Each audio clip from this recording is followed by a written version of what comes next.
Will more than two banks fail? Is it time to buy gold?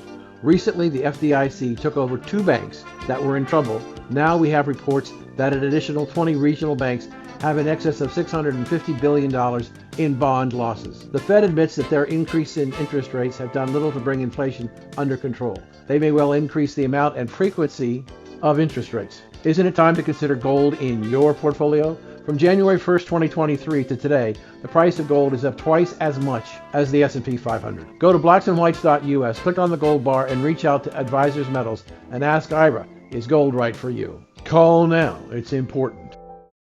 Welcome to Black and White, a conversation with Dan Perkins. It's time to bring all of us together to talk about the issues that concern us. It's time to hear from people who want to deal with only the facts. And it's time for you, as Americans, to re-engage in your right of freedom of speech. It's time for you to join me in the conversation on Blacks and Whites. Welcome back to this edition of Blacks and Whites, and we have a very special guest who's involved in a very important project.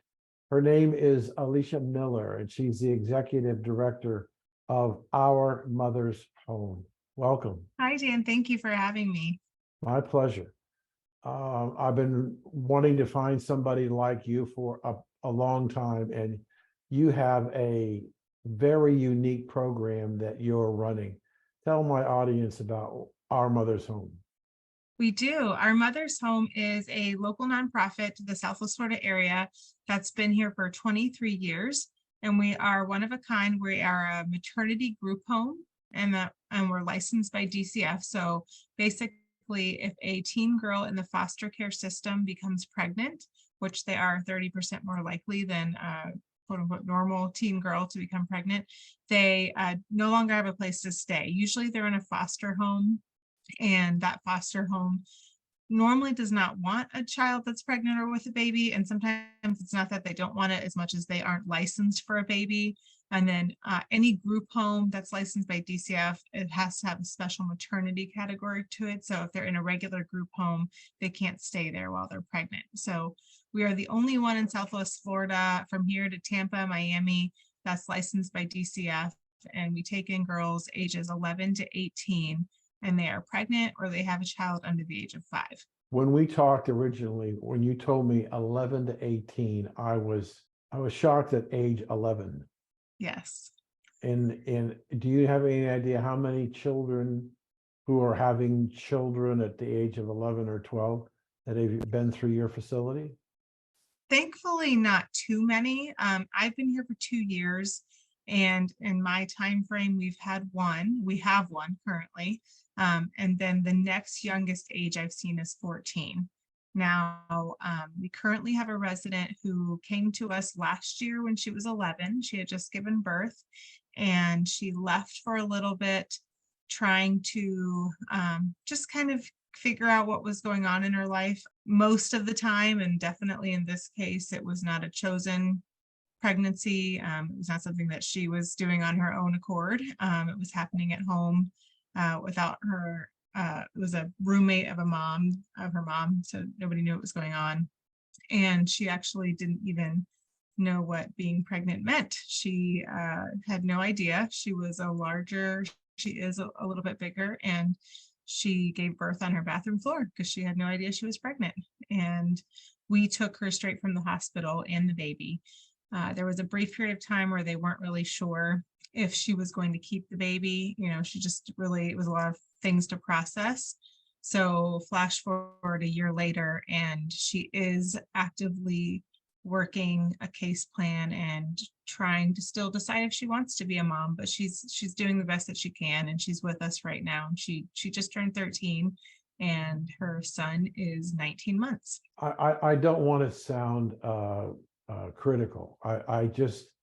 I'm still having a difficulty getting my head around an 11-year-old child. I have a granddaughter who's 15. Mm-hmm. I have a 12-year-old daughter. And I have another granddaughter who is 10. I love both of them tremendously. But I cannot imagine my 10-year-old granddaughter, who's going to be 11 soon, first of all, being pregnant, and second of all, trying to make the decision that she wants to raise the child. Yes, What am I been a missing? really Well, there's a lot of factors that come into play.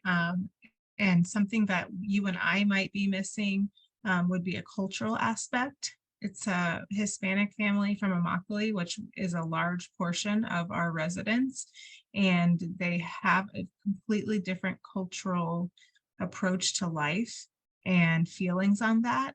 And while the baby was not intentional and the choice was not hers, the family still very much thinks that she should keep the baby and take care of the baby. And she struggles with that because she doesn't always feel that way, but she gets a lot of pressure from her family to do what she feels she's supposed to be doing. Does she get any help from the family of taking care of the child? No, she lives with us full time. She's been completely removed from the family. She does Wow. get visitation, but yeah, we are really her main support right now. And because she's so young, she's welcome to stay with us until she's 18. We don't know what that looks like yet because we're just trying to kind of really focus on her emotionally and watching her grow. So she's just kind of learning as we go. Sure.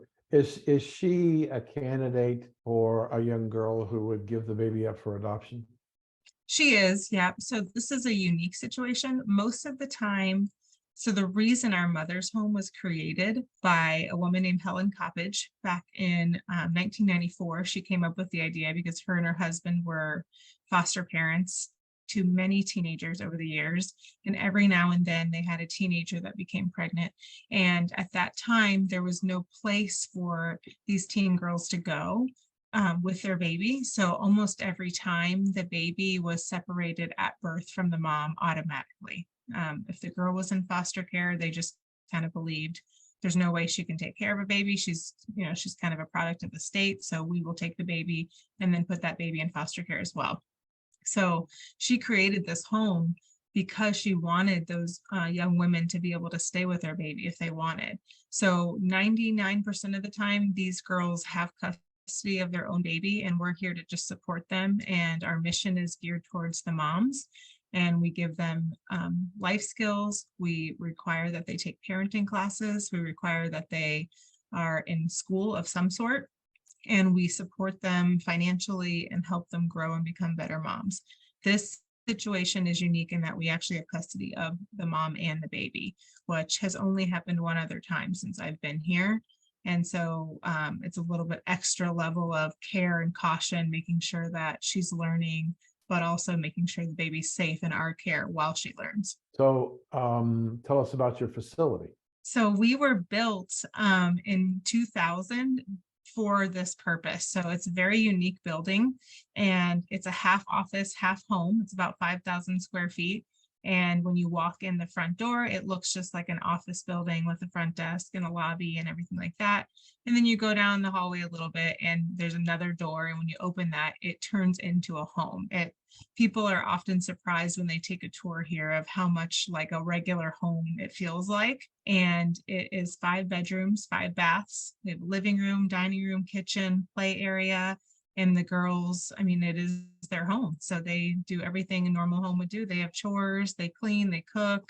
We have family style dinner, and they share a bedroom, and they 2 girls to 1 bathroom. So they're responsible for keeping their room clean, their bathrooms clean. And then out back, we have a big playground area and a little baby pool. The babies have been out back lately with the summertime, popsicles and playing in the pool. So if a young lady comes there and she has to leave at 18? So right now, she does have to leave at 18, and that is not necessarily because of our choice. When they hired me, that was the mission, was to expand our services and take us to the next level. So that was really the goal when I was hired, because we are licensed by DCF. They do not allow anybody over the age of 18 to what they call reside or intermingle with a minor. So if 2 17-year-olds are sharing a room, when she turns 18, they can't share a room anymore. They aren't supposed to be sharing a living space. They're not supposed to be eating dinner together because one's an adult and one's a minor, even if it's 18 and 17. So we actually have a new building that we are working on and remodeling. And so currently when they're 18, they do have to leave us.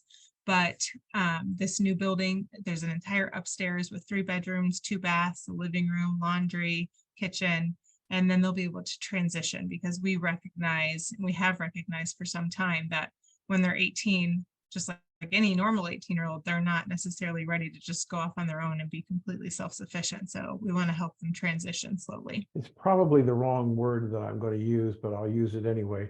I think you'll understand what I'm saying. If you came into that center at 14 and you have to leave at 18, that's 4 years or 25, 30% of your entire life you spend in your facility. Is there a withdrawal problem of leaving the security of the home? That's something that we're trying to track and be a little bit better about.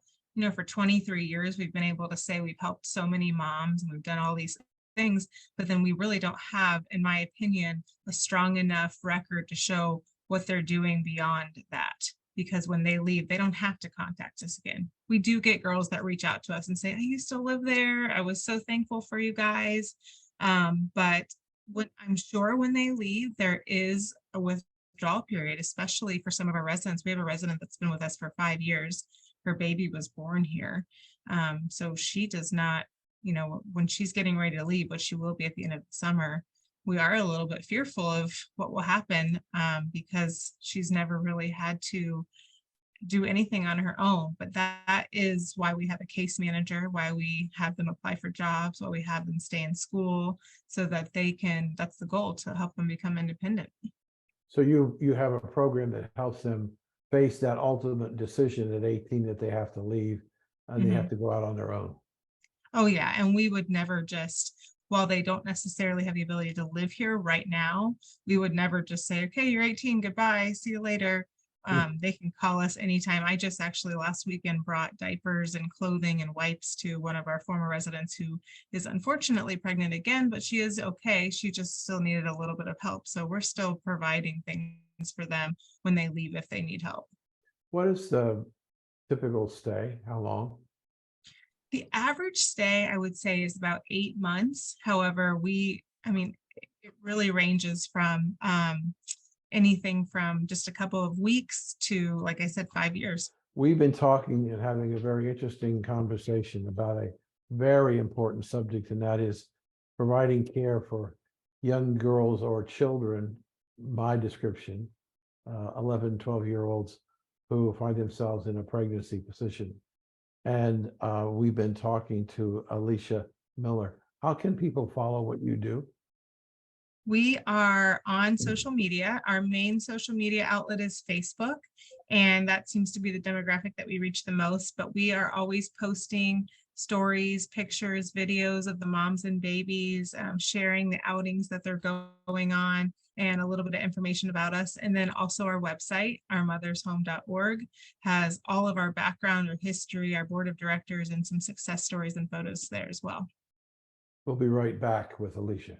Welcome back. We're talking to Alicia Miller, who's the executive director of an unusual project here in Southwest Florida, maybe the only one in Southwest Florida, Our Mother's Home.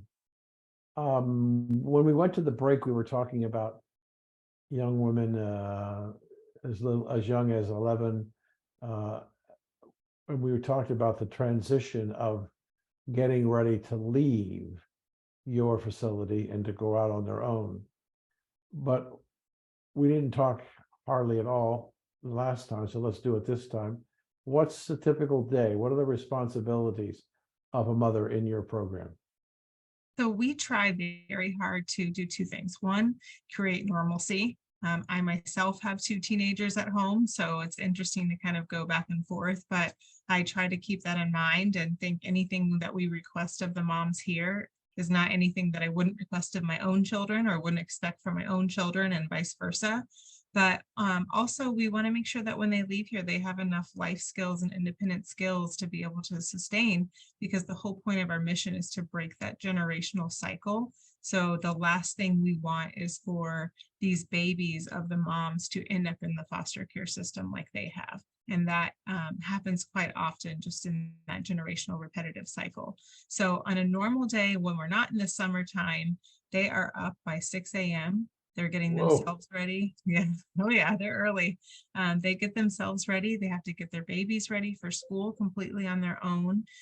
They put on their backpacks. Sometimes the toddlers have these little baby backpacks that are very cute.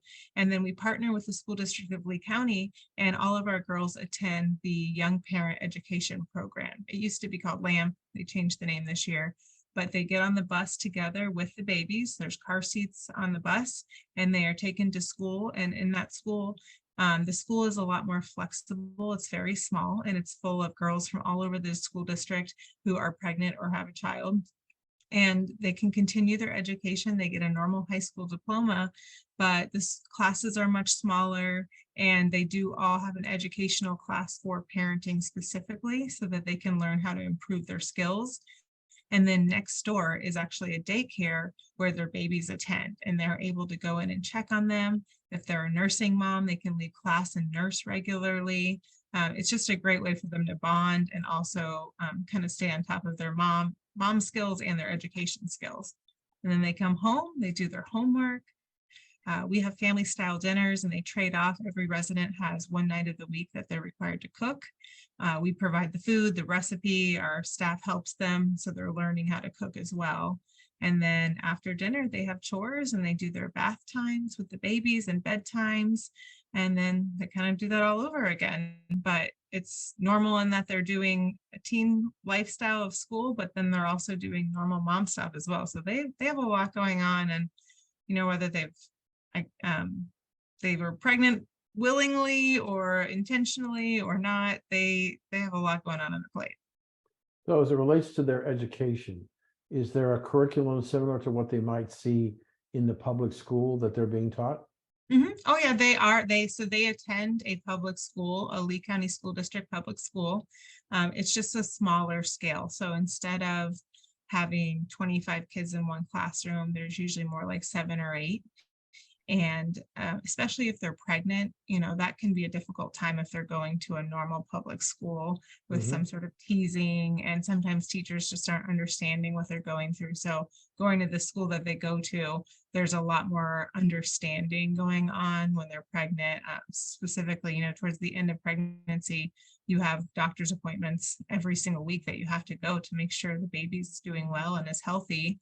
And a normal school might not understand that you're missing class for that each week, but this school that they attend understands that, lets them make up the work or gives it to them ahead of time, simple things like that. So the curriculum is designed to not only teach them the life skills, but to give them a decent education. Yes, so we have residents that get their normal high school diploma. We just had a resident this past spring, last month, graduate.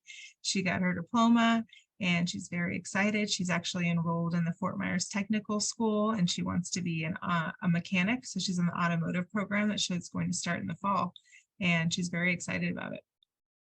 You mentioned the fact that the girls or young women attend this school. It's not in a classic school building in the sense they're not in with hundreds and hundreds of other students. They're on their own. They're in a facility that deals with them and their special needs.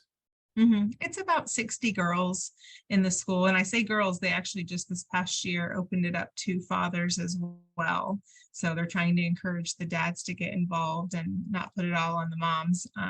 We don't have any fathers that attend there from our home, but I did hear that there were 2 boys there this year. So if you have, what did you say, you had 8 currently in your facility?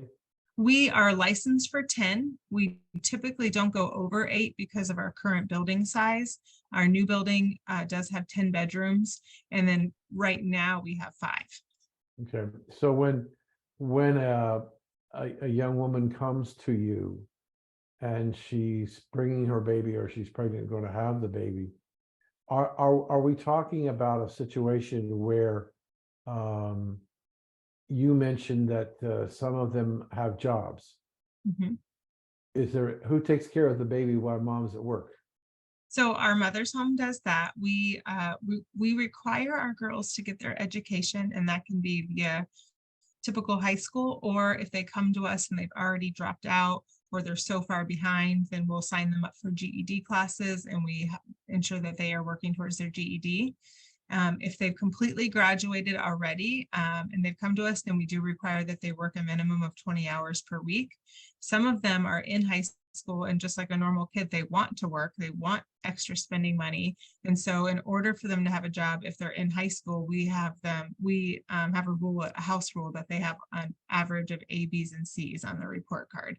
So in Okay. order to keep their job, like I said, we model it very simple compared to how most parents would. If you want to work, you got to get good grades, and that's how that works. But they'll continue working and going to school, and usually we will take them to and from their job. Sometimes we have situations where their jobs are particular times. We have a resident who works overnight shift, so we'll provide bus passes and making sure that they get to and from the bus stop safely. And then while they're at work or while they're at school, we will provide childcare. We don't provide childcare any other time except for exceptions like our activities that we have planned, or we'll do a mom's night out once a month and we'll babysit. But we are not a daycare facility. We are not. Our mission is to empower these moms, and we want them to know what real life is like. And unfortunately, real life does not have a babysitter all the time waiting for you to do whatever you want to do. Right. So when you bring in a mother and a child, and you require her to, if she isn't finished her education, to finish her education, and you said that you have a maximum of 8 that you take in. I don't know how many of the 8 are going to school, but if they're going to a school that you mentioned earlier that has 60 students, what's the interface between your clients and the other 52? Where are they?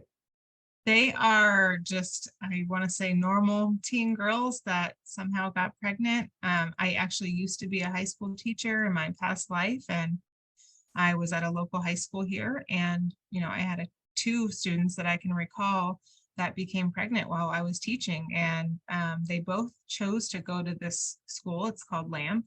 And they usually will go there just during their pregnancy, just to kind of avoid some of the awkward situations that might happen in a regular school. And then they can come back and go to their normal school after they've had the baby. Or sometimes, like our girls, they choose to stay there the whole time and they can get a normal diploma from that school.